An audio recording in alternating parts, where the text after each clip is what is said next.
دوسری طرف سے ایک علمی افلاس پیدا، اور علمی افلاس یہ کہ ہمارے بارے میں یہ سنجیدگی کے ساتھ نہیں سوچا گیا کہ یہ لوگ اپنے پاؤں پر کھڑے ہو کر دنیا کی امامت اور قیادت کریں، ہم یہاں سے پیدا ہوں۔ وزڈم آف ایسٹ دنیا کے اندر مشہور تھا۔ لوگ جب کوئی سمجھداری کی بات سننا چاہتے تھے تو سمجھتے تھے وہ مشرق سے اٹھے گی اور مشرقی لوگ اس پر بات کریں گے۔ وہ وزڈم کہاں گیا اور وہ علم کہاں گیا اور وہ ہنر کہاں گئے، وہ آج دیکھیں کیا اس کی شکل سامنے۔ ہاں، انگریزوں کی آمد سے پہلے جو بر صغیر تھا، مغل حکمرانوں کی کمزوریاں اپنی جگہ کے اوپر، اور آخری زمانے کے اندر اس نے اپنا استحقاق کھو دیا تھا، جس کی وجہ سے حکومت ایسے نہیں جاتی کسی کی۔ جب حکومتیں یا معاشرے اپنا استحقاق کھو دیتے ہیں تب حکومتیں جاتی ہیں، لیکن اس گئے گزرے ہندوستان سے جو بالکل بہادر شاہ ظفر سے پہلے کا دور ہے، ہمارے ایک بڑے ہی محترم دوست تھے، آپ لوگوں نے شاید ان کا نام سنا ہو، ڈاکٹر محمود احمد غازی صاحب مرحوم، اور اسلامی یونیورسٹی کے پریزیڈنٹ بھی رہے اور کچھ عرصے کے لیے فیڈرل منسٹر بھی رہے تھوڑے سے وقت کے لیے، بڑے فاضل آدمی تھے۔ وہ ہمیشہ یہ بات کہا کرتے تھے کہ 3 افراد ہندوستان کی 3 نمایاں شخصیات، مثلا آپ نے نام سنا ہوگا تو مجدد الف ثانی، مجدد الف ثانی کا جو اقبال تعارف کراتے ہیں نا، تو ہمیشہ اپنے انگریزوں کو جو اقبال نے تعارف کرایا تو ان الفاظ کے ساتھ کرایا، the greatest religious genius of Muslim India.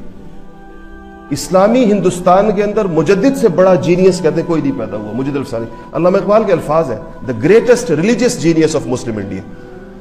یہ مجدد الف ثانی اور ان کے زمانے کے مغل بادشاہ کا سب سے بڑا وزیر نواب سعد اللہ خان۔ نواب سعد اللہ خان، آپ کو پتہ ہے حکومتیں تو وزیر کرتے ہیں، جس کو آج کل بیوروکریسی کہتے ہیں، اس زمانے میں وزیر ہوتے تھے، سارا نظام ان کے ہاتھ میں ہوتا تھا۔ اس زمانے کے ہندوستان میں آج کا انڈیا، آج کا پاکستان، افغانستان، سری لنکا، بھوٹان، نیپال، تقریباً ان ملکوں کے بیشتر، بنگلہ دیش پورا، یہ سارا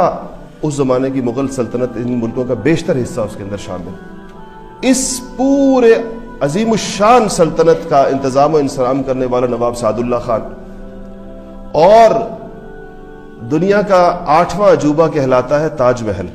آپ کو پتہ دنیا میں 7 عجائب ہیں، عجائب و غرائب، جن کو دنیا کے اندر کہا جاتا ہے کہ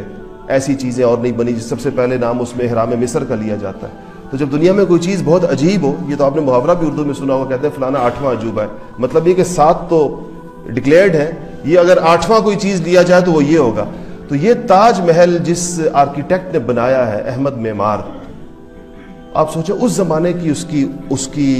عقل کو دیکھیں اور اس کی مہارت کو دیکھیں اور اس کے فن کو دیکھیں۔ آج یہ پوری دنیا کے موسٹ وزٹڈ پلیسز کے اندر سے ہے، پوری دنیا سے سیاح کھچ کر آگرہ جاتے ہیں تاج محل کو دیکھنے کے لیے۔ اس کا جو آرکیٹیکٹ ہے احمد خان، اور یہ جو سب سے بڑا وزیر تھا نواب سعد اللہ خان، اور دا گریٹسٹ ریلیجیس جینیس جو تھا ہندوستان کا مجدد الف ثانی، یہ تینوں ایک ہی نظام تعلیم کی پیداوار تھے۔ وہ کتنا جامع تعلیمی نظام ہوگا جو اگر علماء دے رہا ہے تو مجدد الف ثانی جیسے دے رہا ہے، جو اگر آرکیٹیکٹ دے رہا ہے تو تاج محل کے بانی جیسے دے رہا ہے، اور اگر وہ کوئی بہترین قسم کا اسٹیٹس مین دے رہا ہے، کوئی بہترین قسم کا ایک مدبر منتظم دے رہا ہے، تو نواب سعد اللہ خان جیسا دے رہا ہے۔ مسلمان اتنے بے مایہ نہیں تھے انگریزوں کے آنے سے پہلے۔ یہ جس احساس کمتری کے اندر ہم آج مبتلا ہیں، یہ انگریز ہمیں دے کر گئے ہیں، اپنی تاریخ پر بھی شرمسار، اپنے ماضی سے ناواقف، اور اپنے بارے میں ایک عجیب قسم کا احساس ہمارے بارے میں کہ شاید پتہ نہیں ہم پیدا کیوں ہو گئے دنیا کے اندر۔ یہ چیزیں اس کی سوغات ہیں جو وہ چھوڑ کر گیا ہے ہمارے اندر۔